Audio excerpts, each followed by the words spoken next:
I think the one piece of advice that I always give anybody who hears my story and says, "Oh my God, I wish I could do that." It's number one, you can. And number two, don't wait. Just don't wait.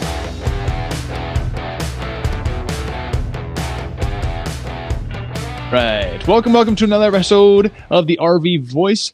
Today we have someone that embraces chaos on the road. And she's raw and real, and I love it so much, so that's why we had her on. It is Kathy with Chaos on the Road, so welcome, Kathy. All right. Hi. Thanks for having me. Absolutely. You doing all right today? I am, yeah, just kind of enjoying this quiet time with all of the chaos shoved out. Yeah, you said you guys have been traveling for about 2 years, just had your 2 anniversary, so happy anniversary. Thank you. And you said you're with 2 kids and 2 Yeah. fur babies, so there's 6 of you total, 6 living beings on the road with you. Yes, that is right. Our boys are 12 and 14, so we've got preteens and everything that comes with it. That stuff doesn't change just because you live in a small space or travel. Oh, God. Teenage boys are still teenage boys. So, Woof. Oh, boy. yeah, literally. We'll save that for another podcast. Anyway, talk about your fur babies. How old are your fur babies? They're 3 and 6. We have Portuguese water dogs, so they are like a hypoallergenic breed. If you saw them, you'd think they were doodles. We get it all the time, but they're really great travel companions. They like to travel a lot. I do think that we underestimated how difficult it would be to travel with pets. I think we had this vision that they were just going to go every single place with us, and just be our buddies. And it's been surprising how much we actually have to leave them at home. How many places pets aren't allowed, or it's just kind of a pain to take them along. So it really has been a lot more thought process, put into our day to day and our travels than we anticipated. But we're making it work. Goodness gracious. Yeah, I've talked to several of y'all influencer types, and I'm like, I don't know how to do that. That's why, well, I'm sure there's other people that would like, yeah, I want to do this, but like, there's a lot of things that they just don't know, you don't think about, and that's why we're talking to you today. Yeah, so much. Well, all right, Kathy, let's kind of start with your personal journey. Where did you guys start off? Like, where are you guys from, based out of? And then what inspired you to transition into full-time RVing? And then share us, like, how you just got started doing so. Okay. So we were actually, my husband and I, born and raised in Kansas, and Midwest, total Midwest. And then we moved to Oklahoma. So we actually had been in Oklahoma for 10 years, and that's where we launched from. So we had always homeschooled our boys, and we had been working from home, both of us, for a couple of years. We had taken a surprise trip with our kids a couple of years prior to the idea really starting to come to fruition. We rented this 32-foot mini Winnie, like a Class C, and we went and did Yellowstone and Mount Rushmore, and like this very typical vacation. It was fantastic. It's still to this day one of our best travel memories as a family. But it would be a couple of years before, we had gone on a quick trip as an anniversary getaway. This is a trip that almost didn't happen because at the time there was a blizzard in Oklahoma. So we had lost a day of our trip, but Chris and I flew down to Fort Lauderdale, and we're sitting on the beach. And I just looked at him and I said, why are we doing what we're doing in the middle of Oklahoma when we could be doing it anywhere?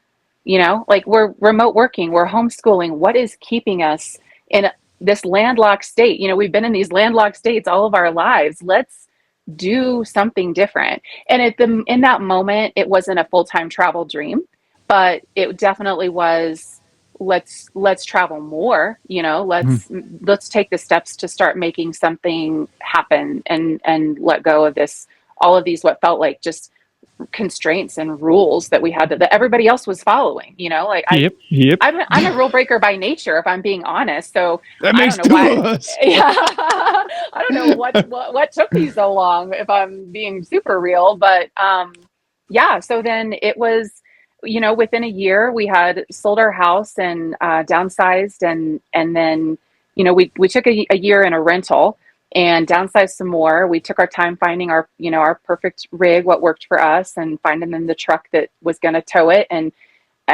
the first thing that we did really when we decided we wanted to start traveling more is we got on social media and we started following everybody, because what I realized very quickly was that RV travelers share all of it, the good, the bad, the ugly. And I needed really my husband to be prepared mentally for what things will happen. It's not a matter of if these things are going to happen to us, it's just a matter of when. And so Oh I yeah. needed to give him that mental preparation lead time to be like, okay, this is what these people did when this crazy, horrible thing happened. It's manageable. If you're prepared mentally and you're prepared financially, you can figure anything out in this lifestyle. Hmm. Well, you kind of ruled exactly where we needed to go in this preparation and planning questions that comes next, because let's kind of rewind a little bit before we get into that question. So I'm Yeah. from the Midwest. I'm from Nebraska. So heck Oh, yeah, awesome. Yeah. Midwest pride, baby. Totally. Anyway, the whole idea of being landlocked in like the norm of 9 to 5, and people are like, well, I have to, by this age I have to have a house, by this age I have to be married and have kids, by this age I should be this deep into my 401k, yada Yep. yada, blah blah blah. It is what it is, but you only get one of these lives, and well, as far as we know, and but it's interesting to think that, like, there's definitely other ways to go out and live, and just like that, I'm a traveler myself. When I started making money, I started, see ya, I'm out of here. Yeah. I'm trying to Yeah. go see some things. Yeah. So you're not the only one, obviously, that's Yeah. done this. You follow Yeah. a lot of people. I talk to a lot of people. I follow a lot of them as well. And there's ways to do this properly, but There there are. are headaches that come with it, just like living in a home, right? Yeah. Put your Yeah. actual home on wheels, the sticks and bricks on wheels, it's going to fall apart. This is how it goes. Exactly. So, I tell everybody, travelers aren't trying to outrun the stress. They're not trying to outrun life. We're just trying to, you know, find this harmony with living and um, and normal life. You know what I mean? Like that you can do both. It's possible. We're not trust fund kids. We still have to work jobs every single day, and to support this dream. But why, if you're going to be stressed anyway, why not do it and like have some cool experiences in between, or have a cool yeah. view behind you if you're going to yell at your kids. Like make sure there's Mm-hmm. mountains behind you. Like I Mm-hmm. tell everybody that really, like you can't outrun it. It's just a different kind. It's a different Yeah. kind of stressors. It's a whole different set that you introduce into your life. Absolutely. And I love how real and raw you keep it. I mean, even on your reels and stuff, like it's Yeah. very like to a T, like, yeah, that makes sense. Yeah. We've all been there. We've all said that and that phrase or two, Yeah, yeah, those or select choice 14 of words, times. they come Yeah. out. Yeah, that Yeah. is, and that is something that is, it's very me. That is definitely my personality. That is my husband's and my dynamic. I joke about it a lot about how we know our roles. I'm the dreamer and I tell him the dream and he makes it happen. And we're very good at that, just like that partnership. And luckily, he enjoys what I dream up too. So it benefits us all. Good. Well, it sounds like you found the right one. Yeah. Yeah. All right. Well, you did talk about some preparation and planning. So let's dive into that a little bit. So, like, what steps did you take to prepare for full-time RV life? And then how did you choose your first one? And what advice would you give someone that's still trying to select their first RV to go full-time? Yeah. So a lot of people will tell you that to make sure that you have the right RV, you should like rent some, like rent this one that you think you might like for a week and try it on for size. We didn't do that. And honestly, it would have been pretty expensive to be able to do that in multiple different versions to figure out what it was that we needed. So we did, again, we watched a lot of social media content. I wanted to see what it was like, how other people were living and what was possible with families of similar size to ours and people who had dogs. Like, what were the small little conveniences? I learned very quickly that I needed to have a rig that had, the kids area on one end and the adult area on the other end, with living space in between, just for noise separation purposes. My kids are gamers. I don't want to hear all that if I'm in my room trying to chill. I had to have two bathrooms because boys are gross. They have their own bathroom and they clean it, and I have Yep. my own bathroom and I clean it. So those small little things, by watching other people and also just paying attention to really in the day to day, what did we need to function? I think one of the things in just downsizing that you realize is that you actually don't need that many things or conveniences to be able to live and function and enjoy life. In fact, they're more of a burden, is what they end up being, to have Mm-hmm. more. Um, so yeah, so it was watching people. It was keeping lists. I have several lists in my Instagram. Even I create folders. These are my RV must-haves. These are the things that people are telling me don't travel without a surge protector or a water pressure regulator and this kind of a hose, and you know what I mean. So there's those Mm-hmm. kinds of must-haves, and then there's other kinds of things that were like, I mean, it'd be really nice if I had a bathtub, but I don't have to have one. Turns Well, out yeah, I for did get sure. one. Yeah, it's a different animal. Yeah. I just, for my own experiences, like I moved out here over a little over a year ago, about last April, so 23 April. Okay. I moved out from Nebraska to Boise, and it's a totally different animal. When I was like, I lived in the same place for 7 years, and I'm a single guy, right? And I just had stuff piled up, and now I'm out here. I'm like, now I'm trying to get rid of it. I'm Yeah. like, I just backed Yeah. it all into a U-Haul in my pickup. I'm like, oh my gosh, I got too much crap, Yeah. and I don't even see It's half of it so half the much. time. You don't. It's behind doors and in drawers and in your attic and in your garage. And it was really difficult. My husband was a little more attached to the dollar amount that we were losing when we went to sell all of that stuff, because you're never going to recover, what you put into all of the things that you bought. And I was more of the mindset of, just get rid of it. The longer we keep it, the longer it's going to be till we can get on the road. Take it. Please just take my stuff. Yeah, yeah, I want the travel. I want the memories. Like, let it all go. It was, the money was lost the second you bought it anyways. yep, So absolutely. Yeah, I mean, yeah. just like, I mean, even with the RV, take it off the lot, you're gonna lose money. It doesn't matter what you buy. Besides, obviously, there's stocks and bonds and whatever, and they're Yeah. gold, and there's this thing called guns or butter. It's like an old method they used to think about. You buy a gun, it's probably never going to lose value ever. Butter, melt away. It is what it is. I love that. I love Yeah, that. Yeah. I hadn't heard it's that very before. interesting. But Yeah. I was just talking to Peoples and Places. I'm sure you follow them. Ashley and Rob. Yeah. We're friends. Yeah, good people. And anyway, good Such good Peoples. people. Yeah.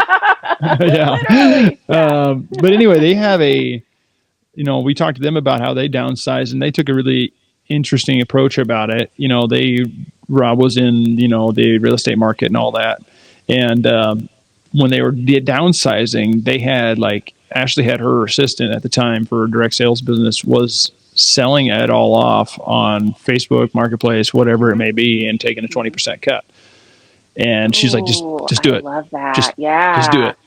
And Because she made a whole, nobody's got time to be answering all those messages on Facebook Marketplace. I mean, that's genius. Where was Ashley's reel on how to get rid of all of your stuff when I was getting started? yeah, I just made one. Yeah. Oh, but yeah, I it was a love really that interesting idea. way. So I was like, Yeah. first thing first, you just got to get an assistant, and then you can go on the road full time. Yeah. You just need that one small thing, just Yeah. find a little bit of budget. I will say, in talking about this, we did keep a 10 by 10 storage unit in Oklahoma City of things that we thought, our mindset was, if this doesn't work out in the next year or so, what would we hate to have to rebuy? And so it was some of our bigger ticket stuff, and maybe there were a few pieces of custom furniture that we had built. And, within about 8 months, we knew that that was a bad idea. We should have just sold it to begin with.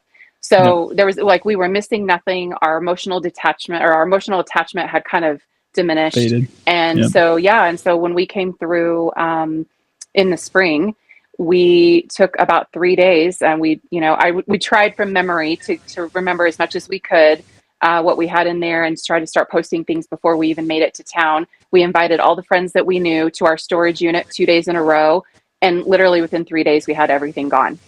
That's awesome.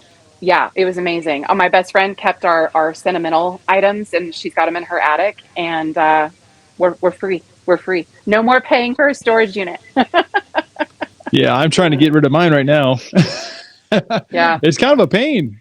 It is. I mean, it's a process, and you have to be willing to let it go. You really have to decide what's more important: trying to get five more bucks out of that thing, or 50 more bucks out of that thing, Get or it just done. not having to worry about it. I don't even want to think about how much we paid over the last 18 months of storage fees. Even we were paying somebody to babysit our stuff.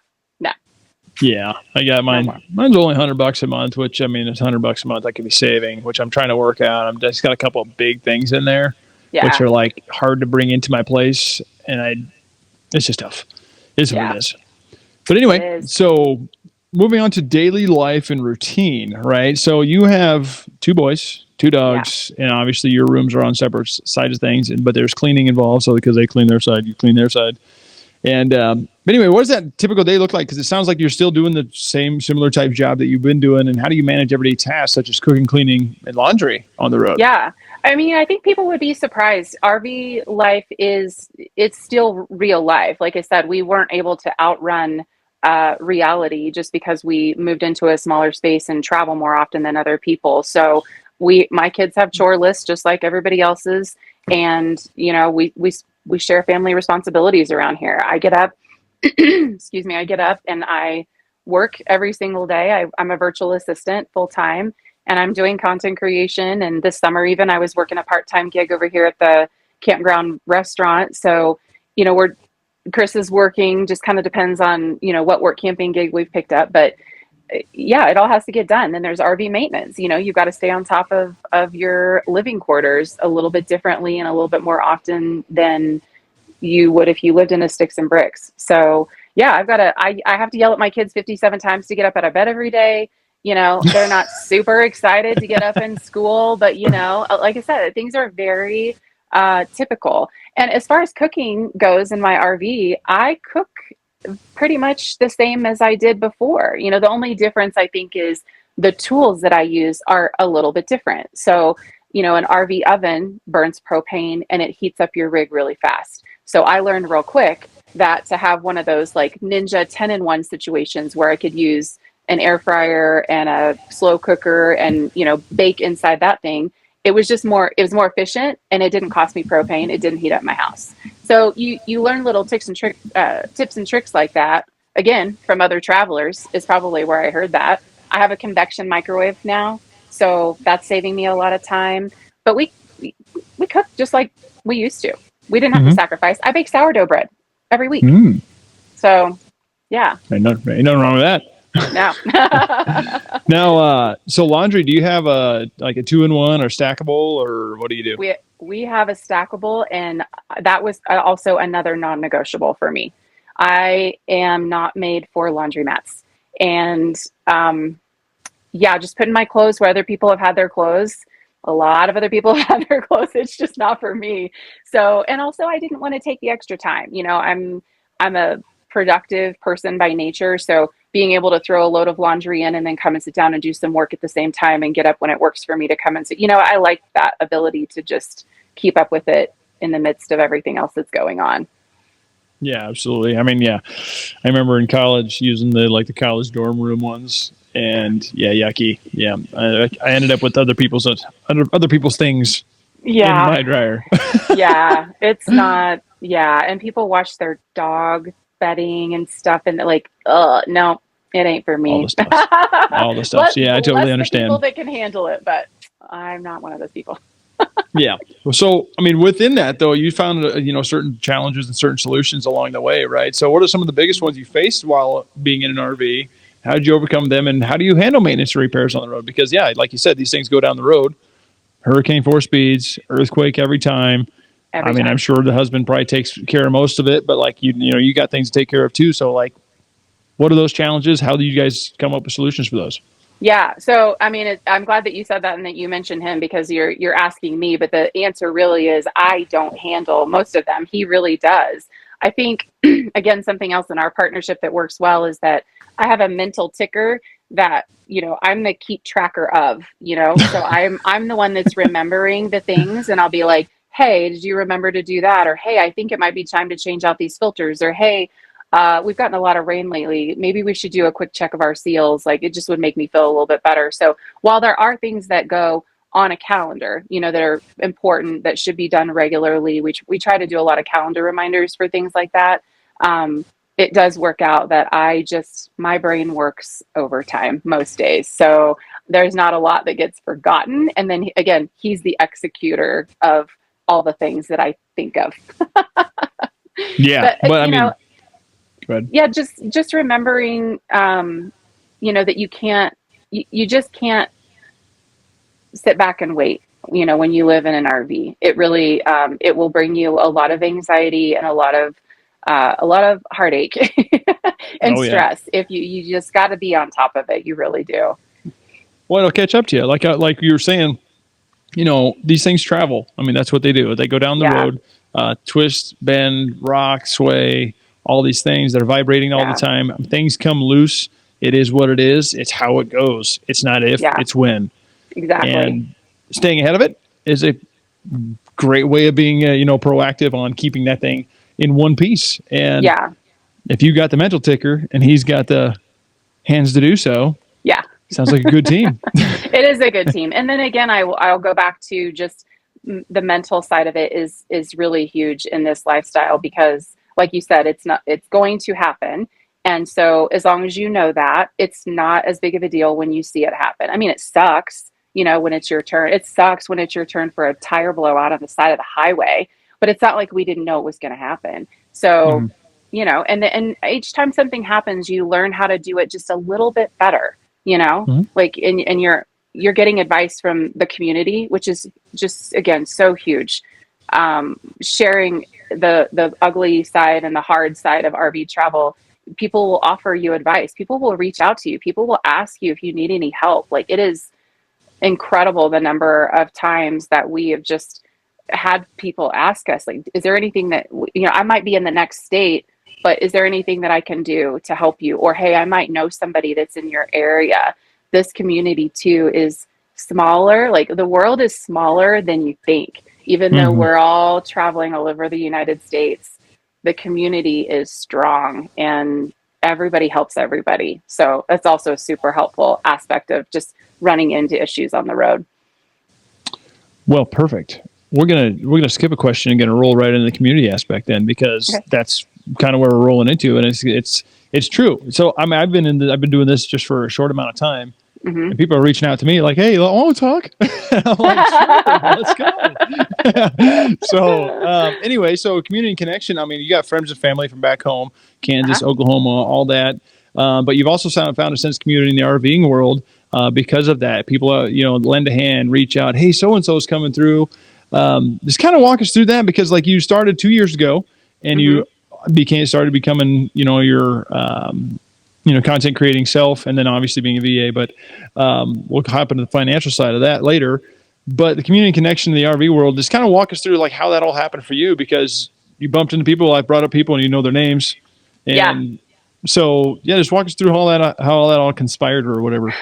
So I would say the first thing that helped us to foster a sense of community was our Thousand Trails membership. Thousand Trails is a Mm, campground membership that mostly full-time travelers use. So when you find yourself at a campground where other people are mostly doing what you're doing, you can put yourself into chat groups. Basically, like, there have been a couple of groups that have organized even spreadsheets of chat group links for each location. So that's what I first started doing, is making sure that when we were getting ready to, the day before or maybe even the week before we'd show up at a location, I'd find the right chat group. I'd hop in there and be like, hey, we're coming through next week. We've got 2 boys, ages 12 and 14. Who all is going to be around?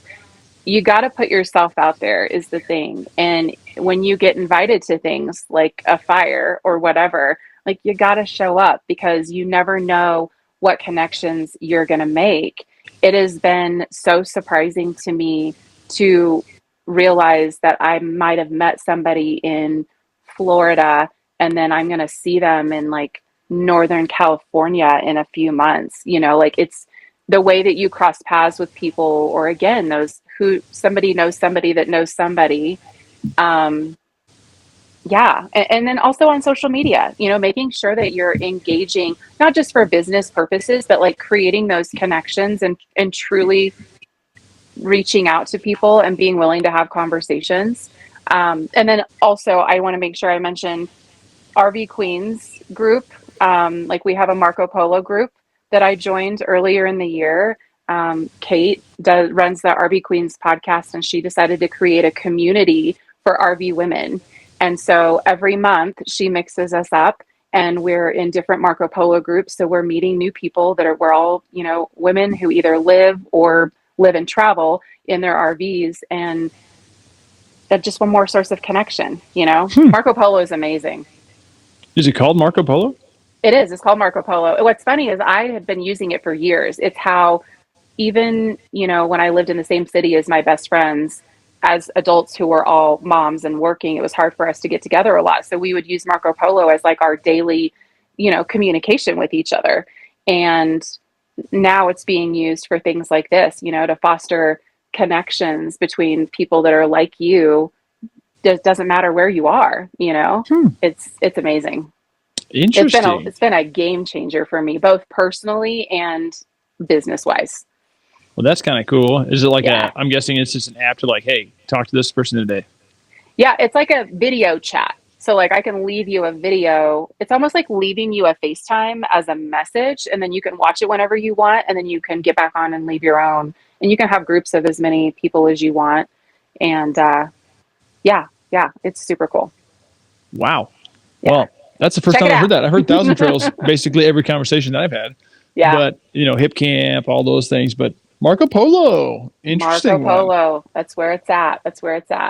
It's probably the most personal way I feel that I can connect with people, just like there's something different about being able to see someone's face and hear their voice at the same time, but then also not feel pressured to have to pick up a phone or pick up a FaceTime. So, yeah, because it does take time.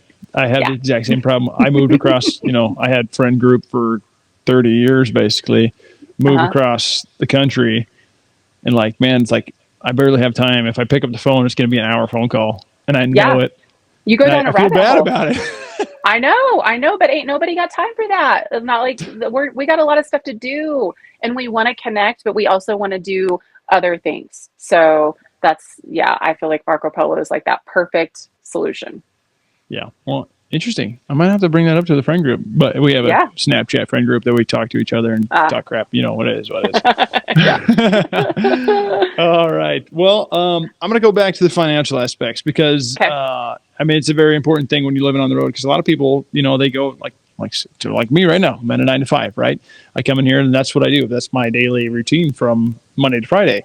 Mm-hmm. But as a RV full-time, family, it's a little different, right? So how do you sustain your lifestyle financially? You're a content creator and you're a VA for other companies, it sounds like. Mm-hmm. But are there any specific tips you can offer for earning an income while on the road? And then what budgeting advice would you give to somebody considering the full-time RVing life?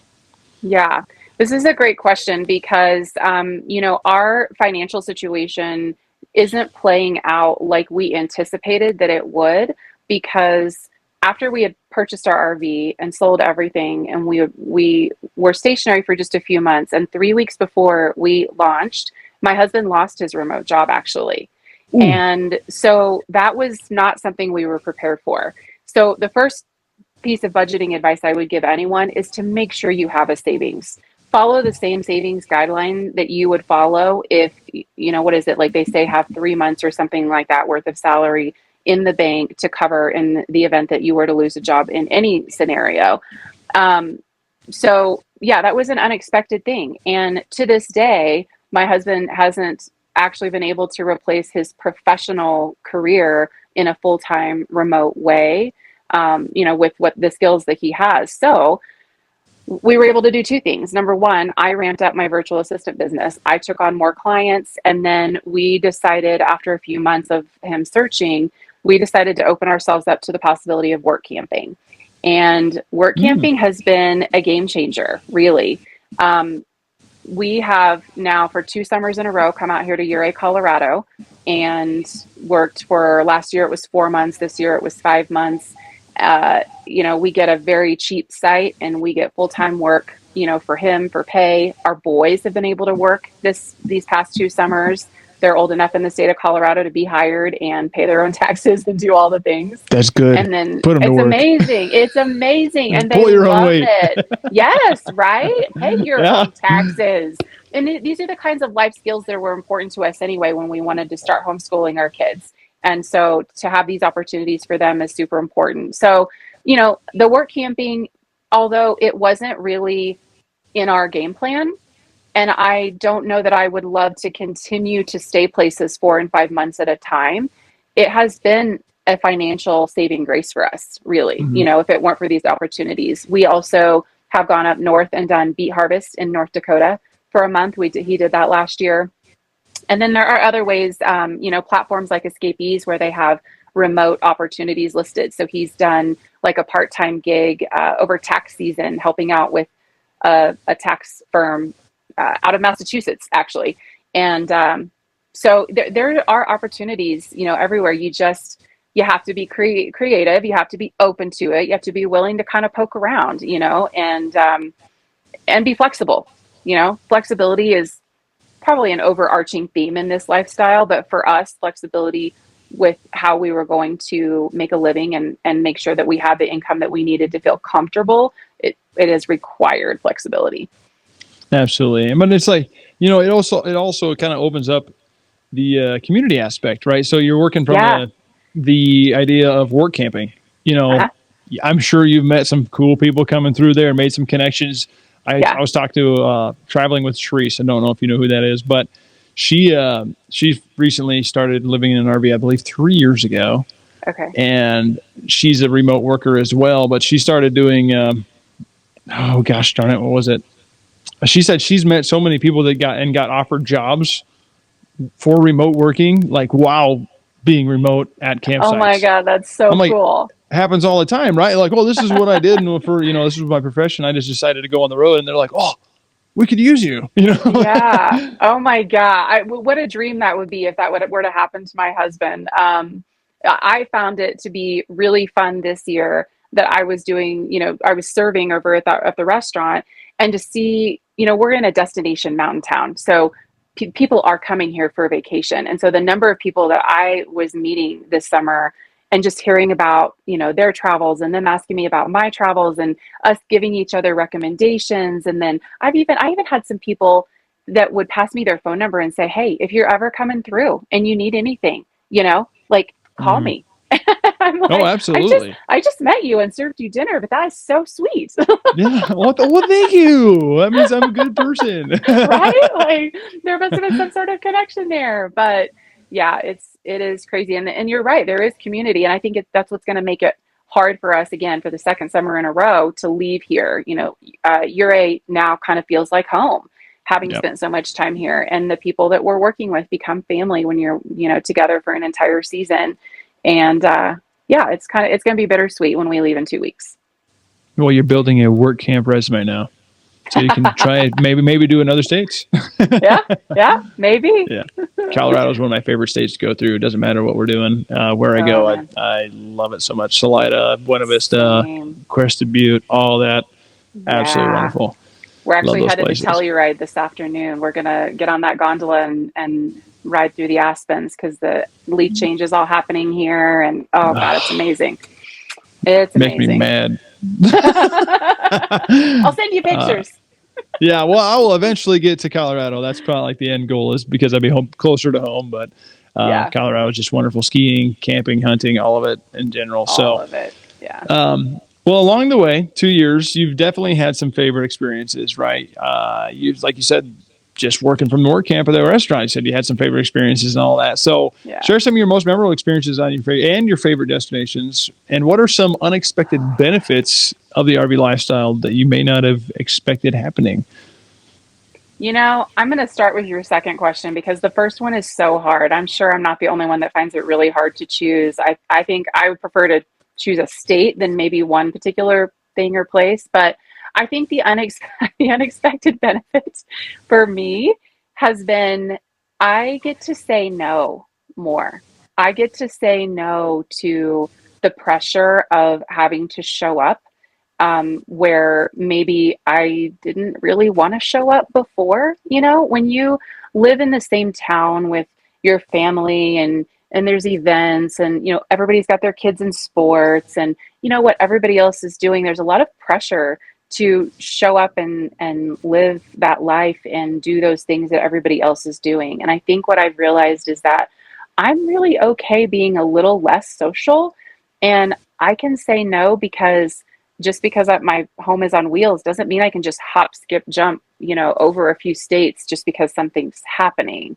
That doesn't mean I don't get a little bit of FOMO sometimes, but not very often. So I kind of like just being like, no, we're not going to make it for Thanksgiving this year. Like, we're going to be in this really cool place, and we're going to have a great time. And I hope you guys have a great time, and we'll catch you next time. I like that. So I want to go to like Christmas in Vienna, or like, but my family wouldn't like that. You know what? And it's okay that they don't like it, because it's something that you really kind of have to learn also in this lifestyle, is that you have to decide to do things for you. You have to decide to take your own path. They don't understand because they didn't go through that mental process and don't have that same desire that we do to follow this path. And that's okay. It's been, we've had some times where people have not been very happy with us, that we weren't going to be able to make it somewhere. And we've had to give up some traditions that we've had for a really long time. But we don't know how long this is going to last. Anything could happen at any time. Somebody could get sick. There could be something financially devastating. You just don't know. So I just have had to explain to my friends and family that this is our path right now. And it's important that we do this for ourselves and our kids. And come and see us. Like, you can come and see us anytime. We're not the only ones that can travel. Everybody else can travel too. So it's a two-way street. It's a two-way street. And I say it all the time. Yeah. Like, you can come here. Like, fun. Totally. I wish you would. Yeah. I wish you would come out here and share this experience with me. It's amazing. I was going to tell you, though, just to answer your other question, it's really hard to choose favorite moments. I would say we did the Mighty Five in Utah in a real quick fashion last year, before on our way out to Colorado, and doing the Mighty Five parks was a really neat experience. I definitely want to go back and experience in each of the parks in a little bit more depth. But I also just overall love the state of California. That state has so much to offer, to be able to be on the beach, and then on the mountains, and then in the desert, and all the national parks. Like, I just freaking love that state. So you can do it all in one day if you wanted to. You could. Yeah, like, what other state can you really do that in? I mean, I guess we'll find out if there's going to be other ones, but because there's surprisingly a lot of states that we haven't covered in 2 years, but a lot of that is just, again, due to staying put so long to work camp last summer and then this season. So yeah, I can imagine. I mean, being on the road, I've done a lot of traveling, driving, and all that. And it's hard to like, hey, this is one, but I can think of one. I was in Vienna, Austria. This was back 2019, but they had an ice rink in like one of the Christmas. They have a Christmas market every year. I mean, every town in Europe has a Christmas market, but they had an ice rink that was like a spider web track through one of their parks, and all the trees were completely lit up all the way up, the branches, I mean, all separate. It was incredible. And that castle behind it, dream. That was up there. Well, yeah, I would think so. Oh my God, that's amazing. Yeah, it would really be. Cool. I think I would have probably a laundry list. I mean, we did a really cool. They call it the Via Ferrata here in Colorado, where it's like climbing, but in an adventurous type of way. So you're climbing on these rungs that are, there's like steel rungs that are put into the mountainside, and then you're crossing these rope bridge or these wire, tightrope style bridges, and you're getting real high, and the views are just amazing. I mean, if I was going to pick one thing this summer, that would have been probably my favorite experience. Since we've been here in Colorado, definitely memorable. Incredible. Like I hate talking about Colorado. Sorry, here I go again. It makes me sad, but you'll make it. You'll make it. Yeah. So you've been at this for 2 years, right? Mm-hmm. You had some experience along the ways. You made connections. You had some challenges, solutions, all those things. Preparation planning was very interesting for this. But as a beginner, if you could go back and say, hey, here's some advice that you need to know before you start doing this, what would be some of that advice that you'd give either yourself or to someone as a beginner? I think the one piece of advice that I always give anybody who hears my story and says, "Oh my God, I wish I could do that." It's number one, you can. And number two, don't wait. Just don't wait. I hear people say, "Oh, well, maybe when my kids are a little older, or maybe when it's this, or maybe again, you never know what life is going to throw at you. How many people have said, I'll do this when, and then they get sick, or, and your body is not going to be physically able for forever. Don't wait until you retire. Just don't freaking wait. Make it happen. Come on. There it is. Love it. I love it. Yeah. And it's just like everything else. It's going to be hard. There are going to be challenges, but there are ways. We just happened to have been in a situation where, again, we were already homeschooling and already working from home. A couple of our biggest, barriers were already laid out. But then here we are, tackling the situation with my husband's job loss and having to pivot, So but the longer you wait, the more memories you're losing. So you just gotta, make the plan and make it happen. That's and you'll figure awesome. it out along the way. You will figure it out. I'm going to clip it all. I really like that. It's true. I mean, as far as we know, we only get one of these chances, right? And if you want to do something, heck, why not go do it? I mean, you can always restart. You can always make more money. You can always rebuild. I mean, look at, this is an awful, not an awful, but like Donald Trump, he's been bankrupt 4 or 5 times. He's fine. like he did okay, but like you can do it. I mean, if you want to do something like that, it happens. You can come out, you can pull yourself out of it. Mm-hmm. You can. There are solutions. You have to want it bad enough.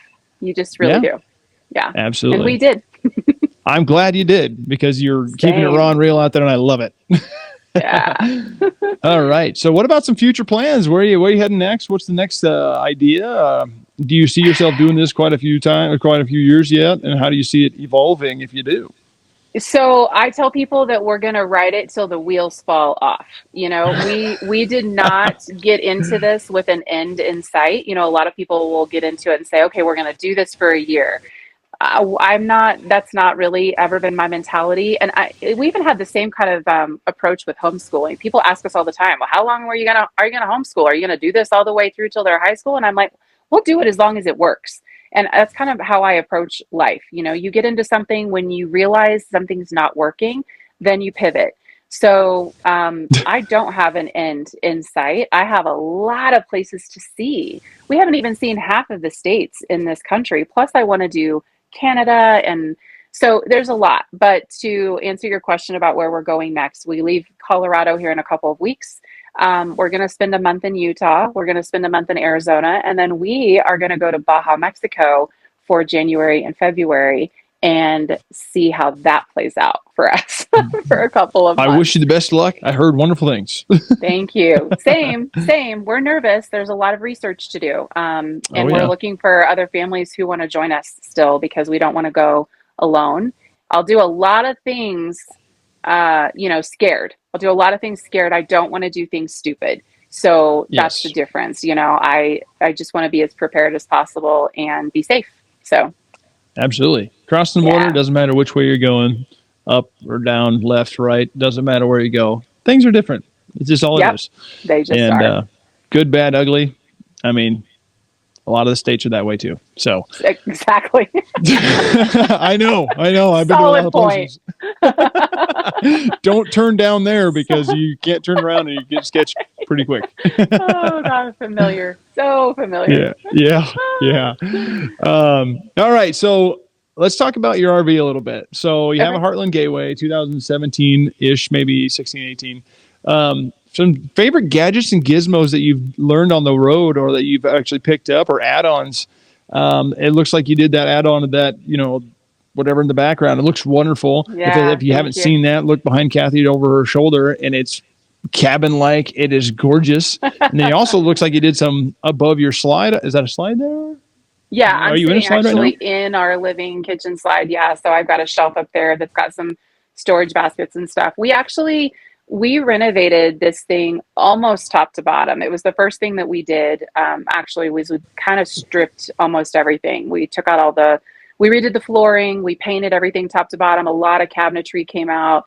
All the stock furniture was actually already gone, so we were able to put more, residential things that work. I have a standing desk in here. I really am big on conveniences. So things that make my daily life easier, such as my standing desk. I even have a walking pad that slides. It's behind me right now. It slides underneath my couch, so I can walk and work and have this standing desk. And it works for me so that I don't ever get bored or sit still for too long. But aside from that, we tried to do a lot of things that, number one, made our home on wheels really feel like home. I Mhm. wanted this to be a place that, at the end of a day of adventuring or at the end of a day of just work, it felt like home to us. So the renovation was important to me, and putting my own touches on it.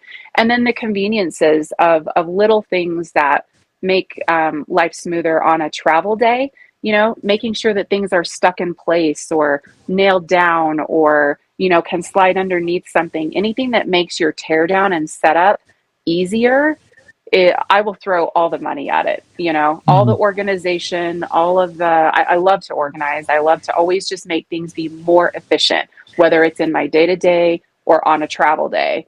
Um, yeah, take my money with organizational stuff. That's awesome. Yeah, and I love that you guys did a renovation. I just actually had BB in the RV on, and they talked. They flip RVs for a living or Uh-huh. renovate, either way. Yeah. And that was really cool. I mean, they've done some really cool stuff in their RVs, and Yeah. just like that in the background, their little cabin style, the shiplap and all that. Uh-huh. Wonderful. The pine, knotty pine, if that is, it looks Something very like good. that. Yeah, around there. Yeah. That's Yeah. awesome for you, though. Thank I'm you. happy I that you're love it. enjoying it because it's a different lifestyle, and Hmm. some people just struggle, and obviously they don't make it through. But I'm Yeah. glad you guys are, and I'm glad you're going to keep doing that. Same. So Till the lastly, wheels fall off, baby. yeah, absolutely. I heard. Yeah, we'll probably tagline that again, but that was awesome. Um, so you've actually kind of answered this in a lot of different ways, but I want to know, like, what is your why, and like, why do you keep doing it? Yeah, I think I'll go back to being a bit of a rule breaker. I just have never I've never really wanted to do what a lot of people have done. Mm-hmm. I bought my first house as a single mom when I was 23. I have been an entrepreneur even since I was really young. I didn't really want to work for the man, I wanted to work for myself. Mm-hmm. And so I think this has just been an extension of me personally wanting to try something different and be a little adventurous, and also offer these experiences to my kids and show them what is possible. And not even just my kids, but everybody. I Mm-hmm. was inspired by the people in the community that were doing this, and I would love to be the person that inspires even one family to go for it. And I think that's one of the reasons that I decided to build a social media presence, because I wanted to give back in the way that, at least some sort of way that people gave to me. I wouldn't be here if it weren't for people on social media. I just wouldn't. They came before me and they've paved the way and they showed me all the things. And, I hope I can do that for some other people. So, Yeah, in my experience, social media has been pretty expensive in my life. Like, oh yeah, I want to also do that. So same. guess what? I don't do it. Yep, yep. Too many links are too easy to click on is the thing. I mean, and for somebody like me, that's great because I am out here trying to run a business, I'm trying to get my hustle on, but also I am easily influenced. Hmm. I will admit that. Yeah, it's just shiny, shiny. Ooh, yeah, Yeah. yeah, I like that. Yeah. Yeah. Oh, that'll make my life easier. Sold. Yeah, done. I'm gonna try it out. Return it if I have Yeah. to. Yeah. And good luck Uh, doing that on the road. That's just one more challenge. So Yeah. Yeah, I never No, I thought about totally get that. it. Let's before we kind of sign off here. What's that look like? I mean, you can't really have a PO box anywhere. I remember. So if you haven't read the book Green Lights by Matthew McConaughey, he had a Oh, PO I box haven't. in like I think one state because you can only have one, right? You have to have one Okay. solid address, Uh-huh. and he just because he lived in an RV for a couple of years, and I'd love to have him on here Did and he talk about that. really? Oh my Yeah, God, you have to get him on here. That'd be yeah, amazing. that'd be cool. If you're watching this, but Shout out. but anyway, so he lived in an Airstream and like toted around with a Chevy van for like 4 or 5 years of his life when he was in the major rom-com stage. But anyway, he had a PO Oh. box and he just every once in a while cross that era or that area Mhm. and pick up his stuff. So what does that look like for you guys? Like, so ordering stuff off of Amazon. Luckily, you're in a camp, camp hosting type deal or work camp, so that Yeah. helps. But like, what about being on the road? Do you have to stop at a Walmart? Do you have to ship it to somebody you know? Do you have to? How does that work? Yeah. So it depends on what kind of mail it is. So, like, we do have a physical address.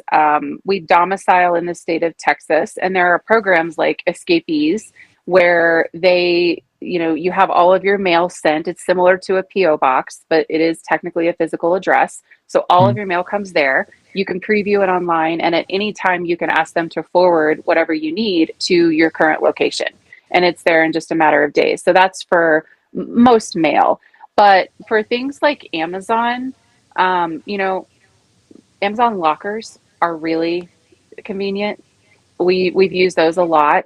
But really, if you're not in a super remote place and you're there for at least a week, you can get an Amazon shipment pretty darn quick. Oh yeah. Um, Places out here like where we are now, it's remote enough that you can count on an extra couple of days, but it's not too bad. But there are ways, I think probably more of a bummer than having a hard time getting your shipments. It's being in places where you don't have the like even the stores that you're used to having. Like I don't remember the last time I saw a Trader Joe's. So I've got friends coming out next weekend. They're totally bringing me a stock up of Trader Joe's because they live in a place that has what I need, and it's pumpkin season and I need all the pumpkin things. Yeah. So, like people help you out, like you Yeah. just yeah, I think I missed that. That's a little bit harder than, HEB. I haven't seen an HEB since we left Texas. I don't know the next time I'm going to be in Texas. So I'm going to miss HEB for a while. So that probably gets me a little more than just having to figure out, shipping stuff. And then we do have one little kind of something that is a little bit difficult for us on the road. Our son takes a medication that he has to see a doctor every 3 months.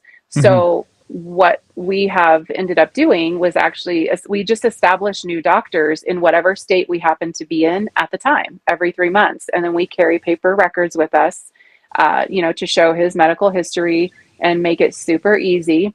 Hmm. And well, I mean, we attempt to make it super easy, but I would say that that might be actually one of our biggest challenges on the road Hmm. because his medication happens to be a controlled substance. Yeah. So it can be very difficult. And the rules and regulations, even state to state or pharmacy to pharmacy, Oh wow. doctor to doctor, everybody operates a little bit differently. So I might have gotten in an argument with a pharmacist like 2 days ago.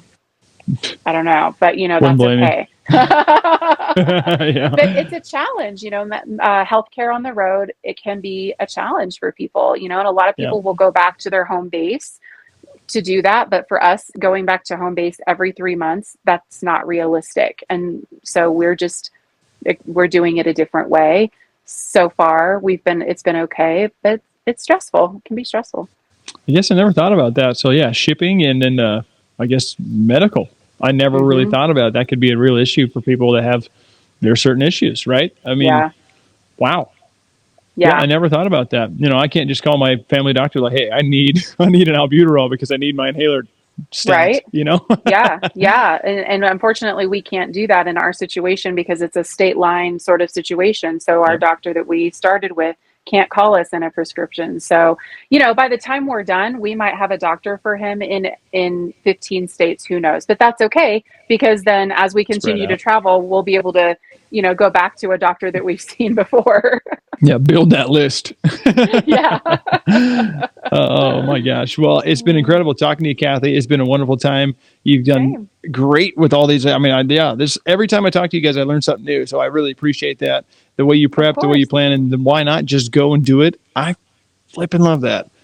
I tried to live my life that way too. And when I started making money, I started traveling, because why not? You only get, as far as we know, we only get one chance at this life. and if I want to go see it, just as well, because I might not see it again. So right.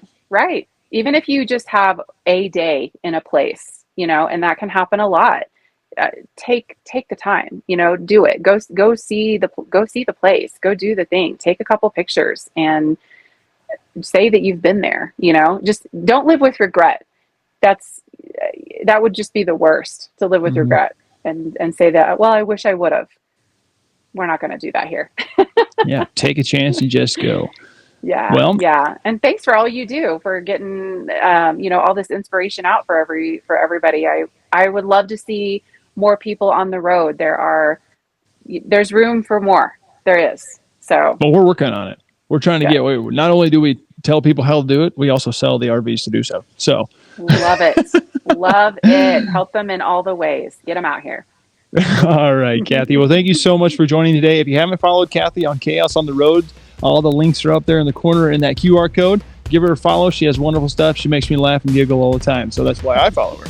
And again, if you like the RV Voice, please follow us. We also talk to manufacturers and all that. And stay tuned for more from the RV Voice. Thanks for watching.